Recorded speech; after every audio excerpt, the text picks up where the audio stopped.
there's some federal changes coming to Medicaid. Nearly 79 million Americans rely on it. And there's a nationwide pause right now on some certain provider enrollments. There's also new state work requirements for some states in order for participants to enroll here. That change creating some uncertainty for patients and healthcare workers and those state budgets as we all navigate this. So let's get into an interview with someone who knows a lot about it and can help us navigate it. That is Miss Catherine Hempstead, Dr. Hempstead with the Robert Wood Johnson Foundation, joining us to talk about this. Dr. Hempstead, thank you so much for being on with us today. Sure. Thank you very much for having me. And I want to start off, for those who are not familiar with everything that's going down, in a couple of sentences, can you break down for us what are these new directives from the federal government involving Medicaid? Sure. The One Big Beautiful Bill Act, which was passed last July, made some really important changes to the Medicaid program. And some of them had to do with federal funding and the way the federal government matched state payments, which basically resulted in a big funding cut to states through the Medicaid program, which makes it harder for them to pay hospitals and doctors. The other big part of it was the imposition of work requirements, which only apply to the expansion population. So this only applies to states that expanded Medicaid eligibility under the ACA, but requires those enrollees to comply with new federal work requirements or qualify for an exemption or exclusion, or else run the risk of losing their Medicaid coverage. Now, some supporters of the efforts, they say that this is needed to prevent fraud, to make sure that people aren't just taking advantage of the system, to make sure that this system is put in place to help people get back on their feet and not depend on this.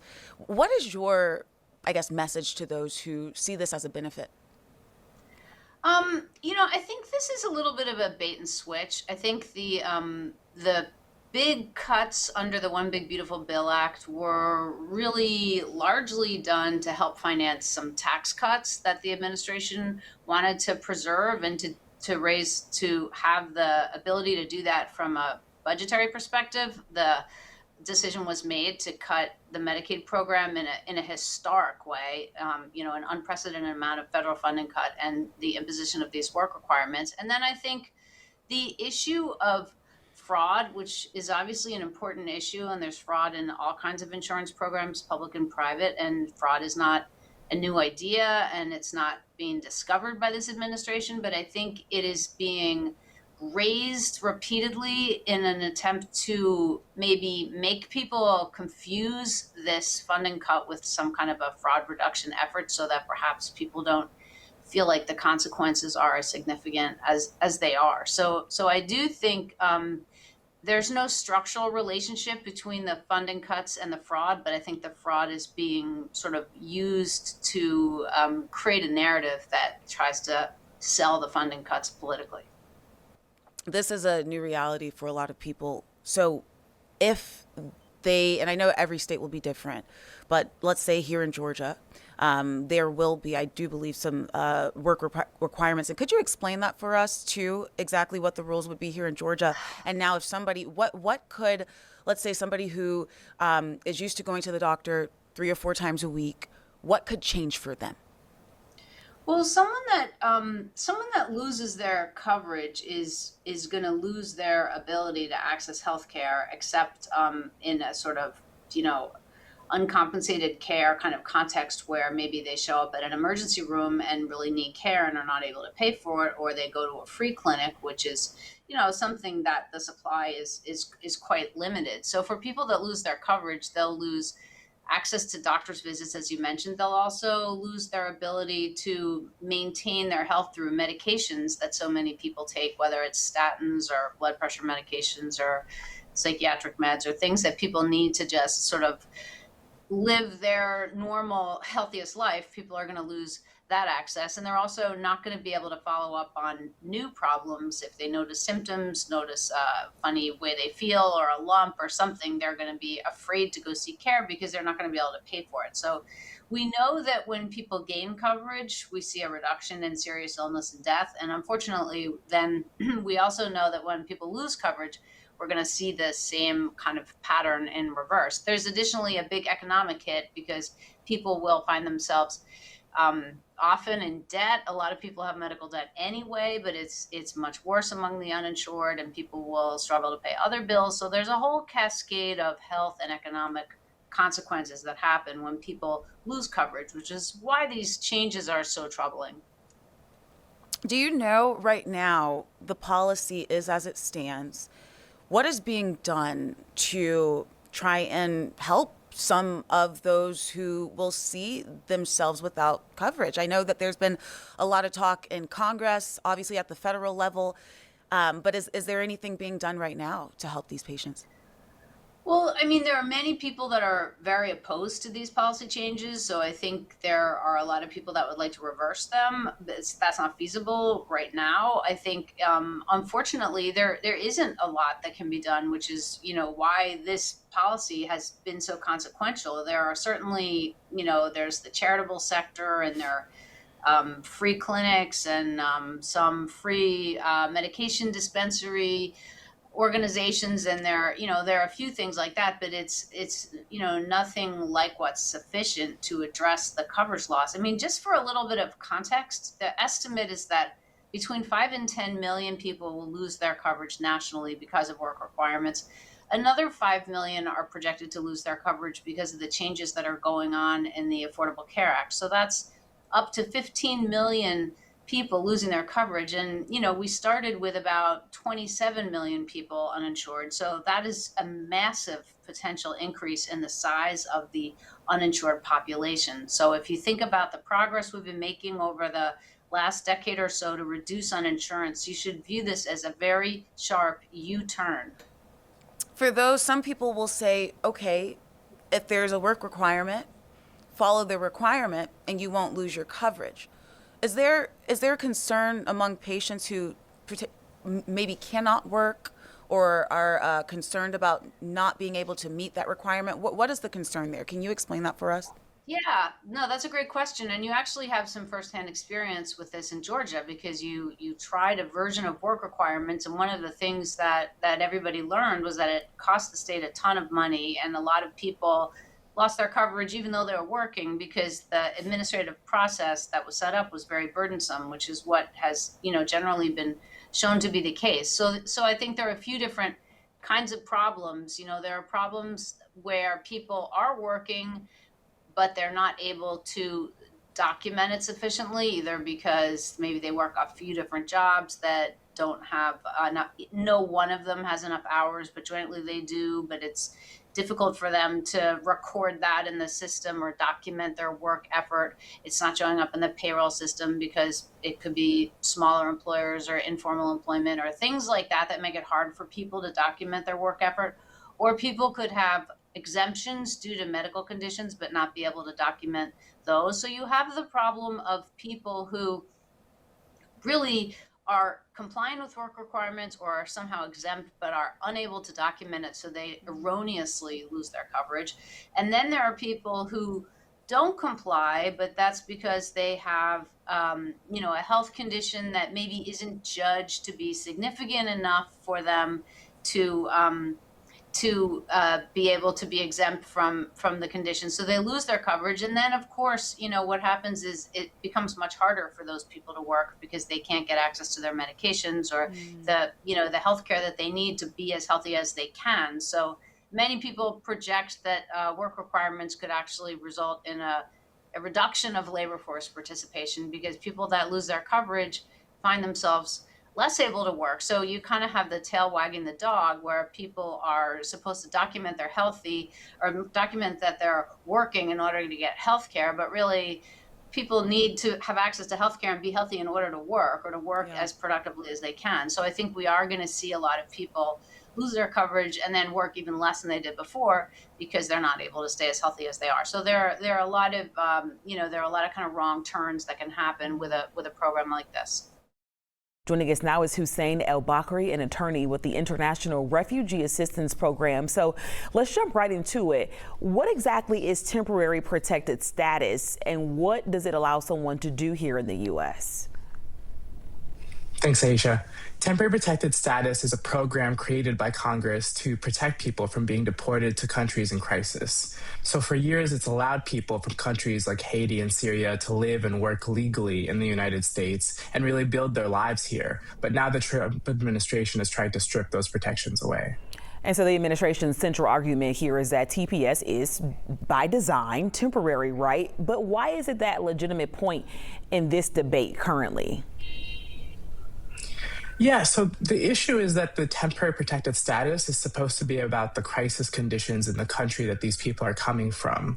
And what the administration hasn't done here is actually do any analysis of those countries and look at what the conditions are like. So in Syria, there's still an ongoing conflict coming out of the civil war that was raging there for a long time. And so these people are being deported to places that are just fundamentally unsafe. You know, if you look at the State Department's website, it tells Americans who may be traveling to Syria, don't do that. And if you do, create a will. So even the administration itself agrees that these are not places that are safe to be in, and yet it wants to deport people there. So that's kind of the central point of the argument, right? That they are still in crisis should they return there. What happens to someone practically if TPS ends? Is it immediate deportation, loss of work authorization, or something more complicated than that? So temporary work authorization would end if the administration is allowed to end TPS for these folks, and it would also lead to them potentially being able to be detained by the administration and then deported to these countries. The timeline for that depends on which country, but in general, there are more than 1.3 million people who have TPS status, including over 50,000 in Georgia alone. And so these are folks who are integrated into the community, who are going to be in a state of instability and crisis as they try to figure out what to do next if the administration is allowed to take away their TPS status. But critics here say that the program can become like a backdoor to long-term residency without Congress ever creating that pathway. So do you think that criticism is fair? I don't think that's fair. So TPS holders, they're revetted every 18 months. They lose their TPS status if they commit a felony. These are people who are deeply integrated into our communities. And importantly, they have to have been here before the TPS cutoff date in order to qualify to be in TPS status. And so this really isn't about creating sort of a backdoor, as you put it, but really it's about making sure that people who have nowhere else to go are able to take advantage of what America's promised, which is that if you need refuge, we will provide it to you until conditions improve in your country of origin. And so what do you see happening depending on either way the court decides? Yeah, so we're really hoping that the court will side with us and rule based on what the law is and what Congress has decided, which is that conditions in the country of origin are really the deciding factor about whether TPS status should be removed, and the administration really just hasn't looked into that. If that's not the case, then we would look to Congress to make sure that it can provide protections to TPS holders and make sure that these vital, crucial healthcare workers, construction workers, hospitality workers are able to stay in the United States and take advantage of the program that they've been promised access to. State agriculture officials, they're asking Georgians to keep an eye out for an invasive species. You're looking at them on your screen right now. It's the yellow-legged hornet. It's been detected in southeast Georgia. Now experts say finding and removing the nests, that's critical to prevent larger infestations. To talk much more about this, we're joined right now by University of Georgia professor of entomology, Jamie Ellis. Professor, thanks for being with us. Zach, it's my pleasure. Thank you for having me. So let's talk about this. We just saw some pictures up on the screen. What makes this kind of hornet special and especially alarming to folks in your field? Well, first of all, this particular hornet's an invasive species, and anytime you get an invasive species into a new area, it can cause damage that wasn't seen in its original distribution. This particular hornet, the yellow-legged hornet, has a voracious appetite. It eats lots of different things, but amongst the top of that list include honeybees. So I work with honeybees here at the University of Georgia, so honeybees are near and dear to me. And this hornet has a propensity to eat honeybees, and not just a few honeybees, but a lot of honeybees. So it can potentially be a major threat to bee colonies where it's already been found in Georgia. And take that conversation out one degree further when, correct me if I'm wrong here, but as I understand it, when bee colonies are threatened, when bee populations dwindle, that can have an adverse impact on agriculture. Oh, absolutely. So honeybees are very critical pollinators of the nation's food supply. They pollinate things in Georgia such as blueberries and watermelons and squashes and cantaloupes and cucumbers and things like that. Honeybees have an insatiable appetite for pollen. They go out to flowers and collect it and bring it back so that they can grow their colony and produce more bees. And by virtue of visiting flowers and collecting that pollen, they move pollen between flowers and we get fruits, vegetables, nuts, and berries. I mean, there are estimates that suggest that 10 to 25% of the nation's food supply is directly dependent on the pollination efforts of honeybees.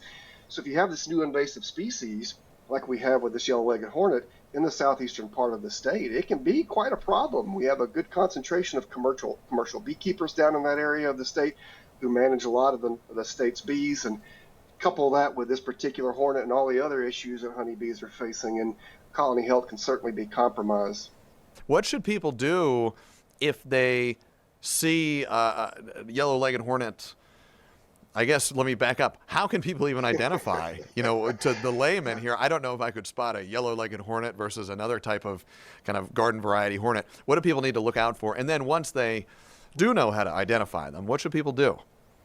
Yeah, great question. So I'm an entomologist, and prior to this hornet being introduced in the United States, I would have struggled to recognize it conclusively. There are lots of wasp and wasp-like insects that move throughout the state of Georgia and the southeastern United States in general, and many of these are very similar in size and color to what we will see with the yellow-legged hornet, and some may even have yellow legs. I mean, you would think that yellow-legged hornet, that yellow-legged part in the description would be very descriptive, but it's only moderately descriptive because we get other insects with yellow legs. So that's why exactly the Georgia Department of Ag says if you see anything that you believe to be a yellow-legged hornet, to reach out to the Georgia Department of Agriculture. If you Google Georgia Department of Agriculture, yellow-legged hornet, there's a fantastic website that they have where you can find information specific to who to email or who to call if you suspect you have a yellow-legged hornet. Now, I want to point out a few things quickly. In specific, the Georgia Department of Agriculture is asking the citizens of Georgia, particularly in the Savannah area, to look especially for nests of the yellow-legged hornet. These can be softball-sized up to volleyball-sized spherical nests that this time of year often occur under the overhangs and eaves of houses. So if you think you see one, take a picture, but only from a safe distance because these insects can sting, and then go to that Georgia Department of Agriculture website, find that contact information, send in those images or have any comments that you can add so the Georgia Department of Agriculture personnel can determine if they need to visit the site to make an eradication or if it's not a yellow-legged hornet, nothing to be concerned about. All right, Professor, we got time for one last question here. I think when folks hear these kinds of conversations, sometimes it can run the risk of something that gets a little bit filed away in the back of your mind and kind of the spare closet that you keep some of the things you think about a little bit in your brain but aren't always front of your attention. Make the case for somebody who's walking outside or looking at something hanging under their porch and they think, well, it looks like a nest. Maybe it's a regular old wasp nest. Maybe it's a yellow-legged hornet. Meh, right? Make the case for somebody to take that extra step, take the picture, and send it on to the proper authorities. Why is this so important? Couple of points that I can make here. Number one, these hornets make these spherical nests and go in and out of them. So the typical paper wasp nest that hangs down from the eaves of houses, you'll see the wasp, you'll see the comb, and you can even see the individuals developing in it. Those aren't really a cause for concern. Those are potentially native species and are just fine. But my comment is since you don't know, right, and I don't know, when in doubt, point it out. It does no harm to be able to submit this information to the Georgia Department of Agriculture where they can look at it and determine what to do. Why should they be concerned about this at all? These hornets are capable of eating large volumes of honeybees and other insects, and it's quite gruesome how they do this. They'll fly to a honeybee colony, hover in front of the nest, and capture bees flying in and out of the nest. and they're interested in just feeding on the meatiest portion of that bee. They'll bite the head of the bee off, they'll bite the abdomen of the bee off, and they'll chew up that remaining thorax to fly back to their nest and feed their young. A single hornet nest, a single yellow-legged hornet nest can eat many pounds of honeybees throughout the year, and other insects as well. So if you see these spherical nests underneath the eaves of houses, etc., or maybe this time of year they're moving to the tops of trees, it really does benefit beekeepers and pollination and food production in general if you take that extra step and share that information with the Georgia Department of Agriculture personnel so that it can determine whether this is a nuisance yellow-legged hornet or if it's something otherwise safe and native that's okay to have around. Across rural America, including parts of Georgia, aging water systems are now facing a new pressure test. Drought, flooding, and extreme heat, wildfire risk, and even sea level rise. The U.S. Environmental Protection Agency is estimating drinking water systems nationwide need $625 billion over 20 years for pipes, treatment plants, storage tanks, and other critical upgrades. So that's not good news, especially not here in Georgia. The state's Environmental Protection Division declared a statewide level 1 drought response back in April for public water systems using surface water or groundwater. And the Georgia Forestry Commission records roughly 3,500 wildfires every year. And drought, low humidity, and high winds can really increase that risk. So the big question, what happens when old pipes meet a changing climate? Let's welcome in Zia Lal, a postdoctoral researcher at University of North Carolina. Zia, thanks for joining us this morning. So who's actually responsible for maintaining a community drinking water system? That's the first question. Yeah, it's an important question considering just how large the risks are. So community systems throughout the U.S., some might be managed publicly, some might be managed privately, and there's different scales. So there's larger systems that might provide water to multiple communities, some are smaller, but they're operated with the manager, and they have to have a mandate to think really long term about their systems, and climate change is posing some risks to that. Okay, so let's talk about rural areas versus maybe some of the bigger metro systems. Why do the rural areas, when it comes to drinking water, seem more vulnerable generally? Yeah, so risk to a drinking water system depends on the hazard they're facing. So like we mentioned, everything from drought to flooding, wildfires, as well as the vulnerability and exposure of those systems. So rural systems can be more vulnerable. They tend to be smaller systems. Sometimes they have less financial resources available to invest in their system. So it's much harder for them to do that kind of initial planning and understand long-term how these risks will affect the reliability of their system. You know, see, a lot of people hear water safety and they might immediately think of the treatment plant and what happens there. But what else has to go right before the water actually reaches our tap? Yeah, all stages of the process. So from the supply itself, so where is your water coming from? How reliable is the availability and the quantity of that water? To the quality of that initial supply. If it's coming from maybe our rivers or lakes, there's runoff that flows into there that could have contaminants. And then it goes to the treatment plant where it's treated to levels to make sure that it's safe to drink. But then it has to get to us. So there's distribution system and there's pipes in the system and storage facilities to make sure it gets to us. So there's lots of steps in the process. And the utility kind of has to manage the physical infrastructure as well as the business functions, making sure all of those parts work now and in the future. You know, I mentioned earlier that this may be a bigger concern for those of us here in Georgia because we've had a serious drought this year, a lot of concerns over that. So what should communities be watching if this drought just continues to drag on? Yeah, so I think a couple of things. One is just that our drinking water systems are really designed based on historical assumptions. So any changes from the historical conditions, whether it's not enough water, which we're seeing now, or too much water, so the opposite. So maybe we get a large rainfall event, we're not able to treat that water. I think when it comes to drought, you also have to think about the kind of long-term viability of the business side of these utilities, making sure that they're bringing in enough revenue to actually pay for the regular maintenance and upgrades to the system. And sometimes during droughts, there's people are using less water, there's less revenue. It can kind of disrupt that normal business operating condition. So let's look ahead maybe to 10 or 20 years from now. What does a climate-ready drinking water system in your mind look like? Yeah, so a climate ready drinking water system is one that has really thought about the full swath of climate hazards the system could be exposed to. So there's a tendency to think about just climate change as being a drought issue, but I mentioned flooding is a real concern. In areas of the Southeast, like in Georgia, we're seeing wildfires be a concern. That affects water quality, it can affect parts of the system. Sea level rise and saltwater intrusion can affect groundwater quality. And then extreme heat can degrade infrastructure and make it harder to get clean drinking water to people that need it. So I really think it's making sure that a utility manager understands the full mix of hazard systems to expose to, and then is actively investing in the system to make sure it's safe and reliable in the future. Real quick before you go, we've got about 20 seconds for people watching at home. What's the first thing they should be checking if they want to know more about their tap water? Yeah, so all drinking water utilities are required to publish information about the water quality through consumer confidence reports. And so that's the greatest source. Utilities really care and are required to make sure and communicate this information. So they're your first source of how safe is my drinking water. Let's bring in Mr. Ken Carter, Emory University psychology professor, to talk about what we are seeing. Mr. Carter, hey, how you doing today? Great to see you. Great to see you too. So we're talking about the psychology around fandom, the passion of sport, and of course, science is in the middle of it. So why is it that people like myself, who couldn't tell you one team player on the Team USA until they started playing this World Cup, why are we so into it?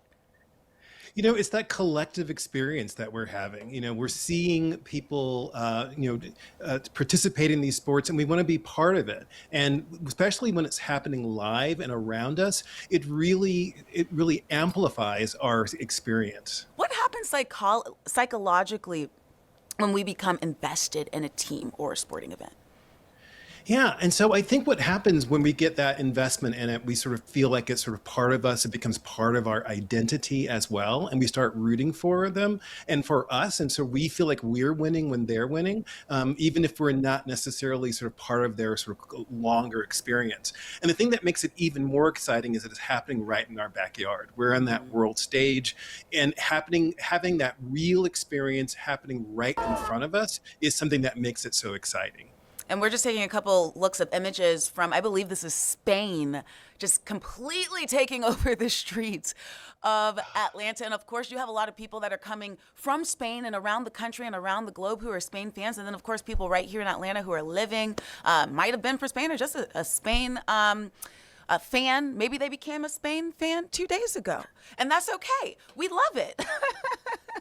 That's totally fine. And it gets locked in our memories in a very different way because we're experiencing it all together at the same time. It's different than watching it on TV years after it's happening. The fact that it's happening right now in front of us and we're a part of it really locks into our brains in a very different way. And I want to ask you too, because given, you hear, especially like in the news and in politics right now, a lot of division, a lot of bad. People are kind of over everybody. But then you see something like the World Cup where you're not asking who you are, what do you do, what do you like to do. You just see the same team colors, and now we're like this. How does that psychology work?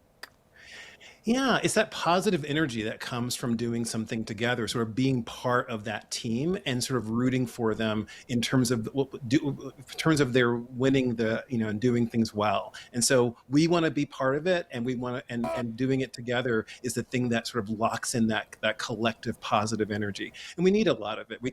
Everyone can use as much of that collective positive energy as they can muster. Can I ask you this, Mr. Ken? Is there any type of like therapeutic benefit to watching a sporting event like soccer, like the World Cup? Yeah, one of the things that we all get from those experiences is that that neurotransmitter called dopamine. I'm sure we've heard about it. That's that positive, neurotransmitter that makes us feel good, and it really can help out with stress. And so this is a great way to deal with stress, which is to participate in these positive collective environments. So what I'm hearing is it's actually a medical necessity that we have clearance to watch these World Cup games to help with our mental health and our stress. Can I put that in a doctor's note? Absolutely. That's one of the things that, those social things that we do are really good for our well-being, for sure. I want to also kind of just dive into the science of this connectivity and what we're seeing and this excitement. I mean, what gets people? Is there something in our brain in addition to that dopamine that really has somebody like latch on? Like I said, when I tell you I'm obsessed with Team USA right now, I am looking up jersey numbers, I'm looking up goals scored, I'm looking up the rules. I haven't been more invested in something like this in a very long time. Yeah. So again, it's those experiences that we're having together, whether or not we're watching it on TV together or when we're in the fan experience together, that elevates that experience in a really different way. And I think that's probably what you're experiencing, that you created a sort of hopefully not temporary new identity that's sort of locked into this fandom. And that's the great thing about sports and other things that bring us together. Talk more about what the impact has been so far and what it may be as these matches continue. We're going to bring in right now John Boyd with the Boyd Company, a nationally recognized expert on sports tourism and economic development. John, thanks for being with us. We appreciate it. It's great to be with you today. All right, so I think the big question everybody wants to know, how is Atlanta doing when it comes to the economic impact of these games so far? FIFA is a generational economic impact opportunity for all 11 host cities. Atlanta is outperforming most of the 11 host cities. Number one, because it's coming to Atlanta in a big way, okay? 8 games total, including the game this evening with Morocco and Haiti. Also a semifinal. Only Dallas is hosting more matches at 9 matches. And then you have just the global connectivity of Atlanta, given Hartsfield Jackson Airport, the MARTA transportation assets, and the global sports brand of Atlanta. Atlanta is proven time and time again, it can really leverage sports events for major economic development impact. We see that with the SEC championship, the Peach Bowl, of course, the MLB All-Star game last year. We see it every year in Georgia with the Masters in Augusta. And the other part of this is just the platform this is to showcase a lot of the exciting development activity happening in downtown Atlanta, like Centennial Yards, the $5 billion redevelopment project, and so many other interesting projects happening in the region. You talk about some of those other major events we have hosted here. We've seen big college football games, the MLB All-Star Game. We hosted a Super Bowl not too many years ago. And, of course, you expand your time scale a little bit. You think back to the 96 Olympics. Obviously, this World Cup, we are hosting matches. We're not the only host site. But put it into perspective for us and maybe into dollar terms. How does this experience, hosting World Cup matches, compare in terms of economic impact to something like a MLB All-Star Game or a Super Bowl? There's 2 major reasons why this is such a big deal. Number one is the global component, and number 2 is just this is a month-long event for Atlanta as a host city. There's also the training operations that happen that brings sustained economic impact, and the economic projections have been huge, upwards of $500 million for the city of Atlanta in direct visitor spending. Regionally, the economic impact can approach $1 billion. Okay, there's some early indications that maybe the hotel occupancies aren't quite what some of the more bullish initial projections were. However, prior to the June 15th kickoff, over 200,000 hotel rooms sold. That's a huge economic impact. It's certainly far greater than what the average June or July looks like in Atlanta. And obviously, there's going to be a big surge of spending, along with a big surge of fans who come in to watch these matches during, roughly as you pointed out, a month-long stretch of excitement and festivities.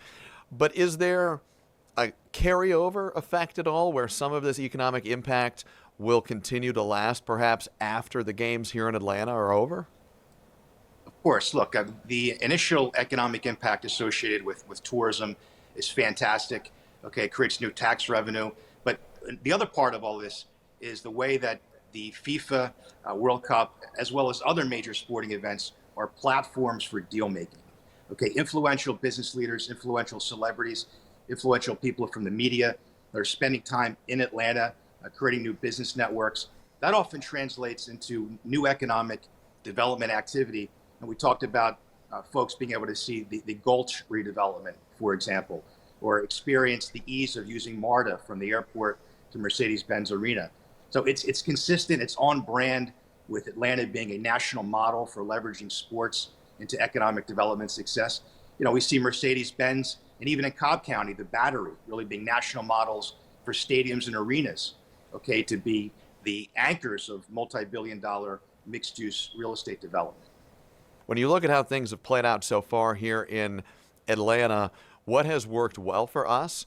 And also, what can we as a city and as a host city work to improve on the back half of the World Cup and with a lens toward future big events that surely will be here in Atlanta in the coming months and years? Well, I think one of the nuances with FIFA is that the way the matches are unrolled or announced, host cities don't get as long of a runway to really promote those matches. That's something that doesn't really show up in the official economic impact metrics. But I think that's a driver here. If you do a post-mortem and some of the initial more bullish projections are not met, that's an under the radar reason why.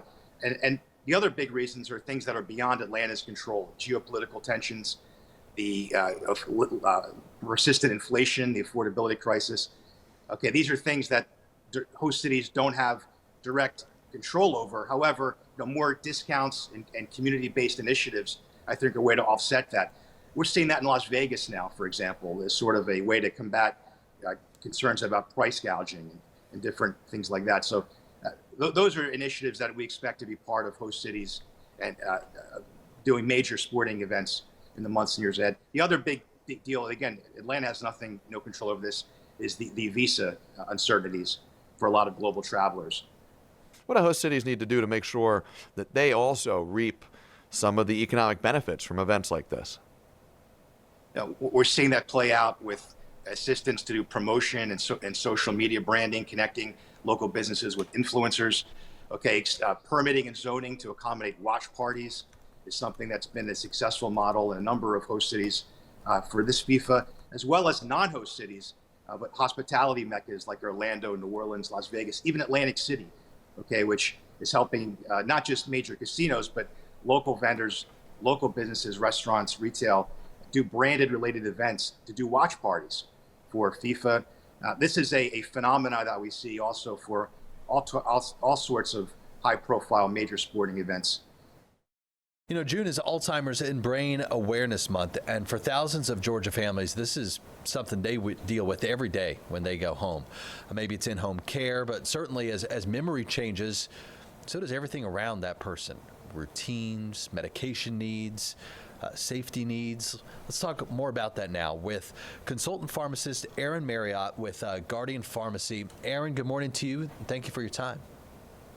Good morning, Dan. Thanks for having me on this morning. You're welcome. Well, let's just set the stage right now with how prevalent Alzheimer's is in Georgia and Metro Atlanta. So let's start actually with nationwide. We're at a very large 7.4 million adults now who are diagnosed with dementia.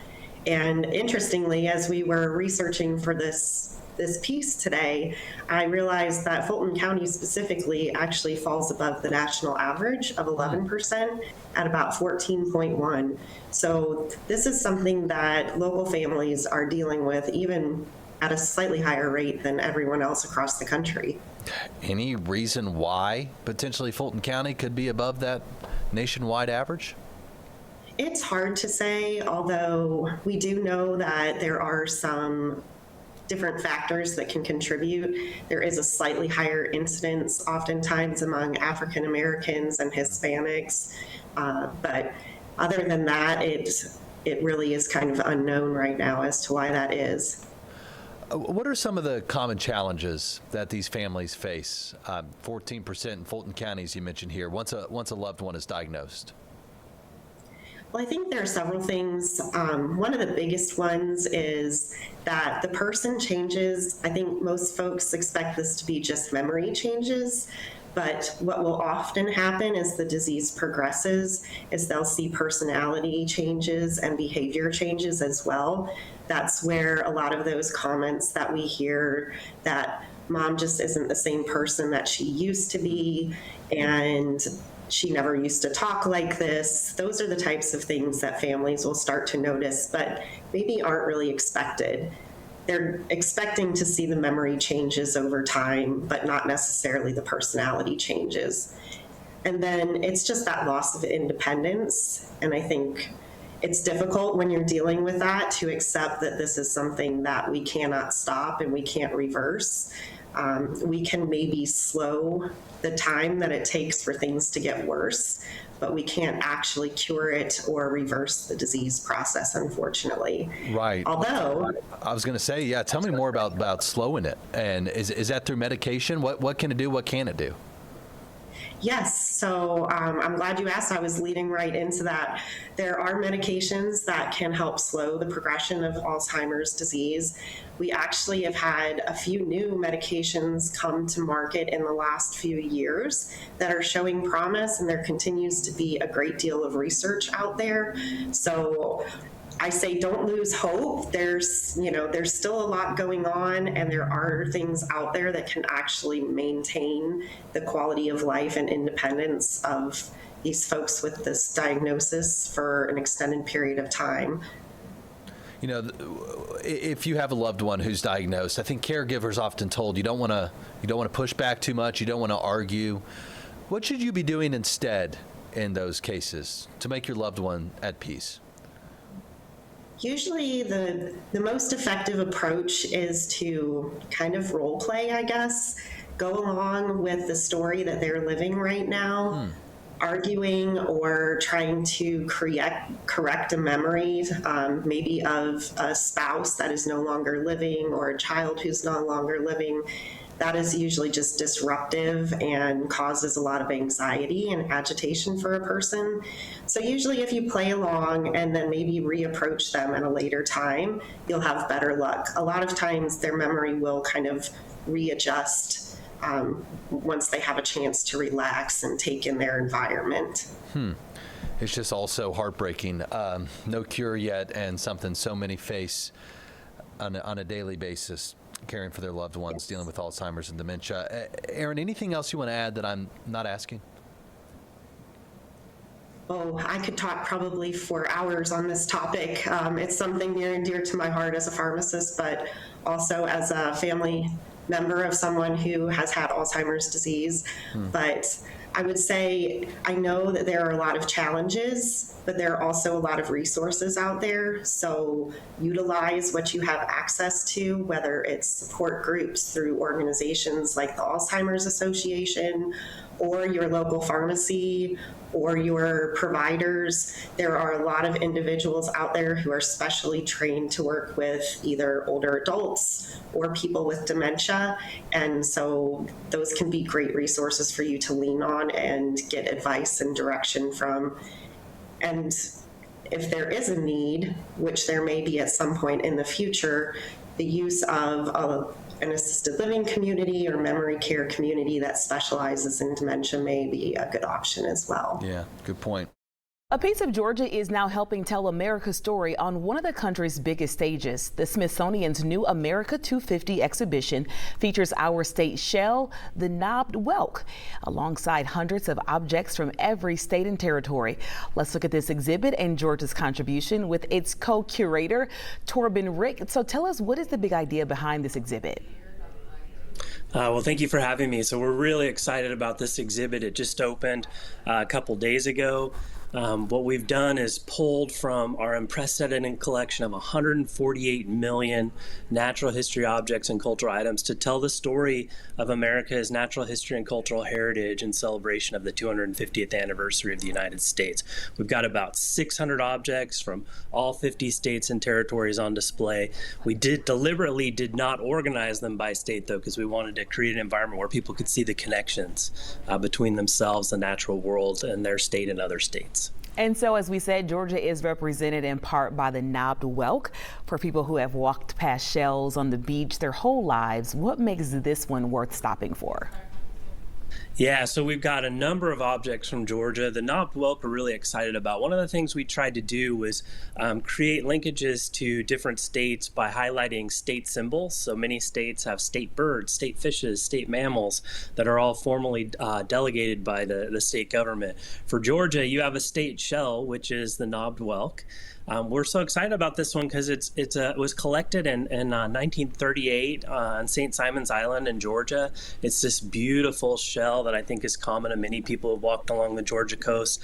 It's about 8 inches long. It's this grayish tan peachy color, and then it's placed near a number of other shells that highlights biodiversity and the diversity of shellfish and marine life, and can really hopefully act as a gateway to draw people in to think about the really unique aspects of our planet's biodiversity, in this case through a shellfish. How did you decide which objects could carry the weight of representing a state or a region? Yeah, so, that was the most challenging thing we had to deal with. And what we did is we started out with sort of a crowdsourcing approach, kind of a democratic approach, where we polled everyone in the entire museum, all the staff, volunteers, everyone else who works there or spends times to get ideas. And then we had a series of workshops where we debated them. And then I'm part of a core team of 6 people who spent a lot of time. We literally had a whole room with posters on the wall of different ideas where we debated those and went back and forth. And really what we tried to do was highlight objects that could tell stories that we thought would characterize the broad appeal of our nation's natural and cultural history. So last question for you. What do you think is one object in this exhibition that really sticks out in your mind besides Georgia's shell that kind of stopped you in your tracks when you guys got it?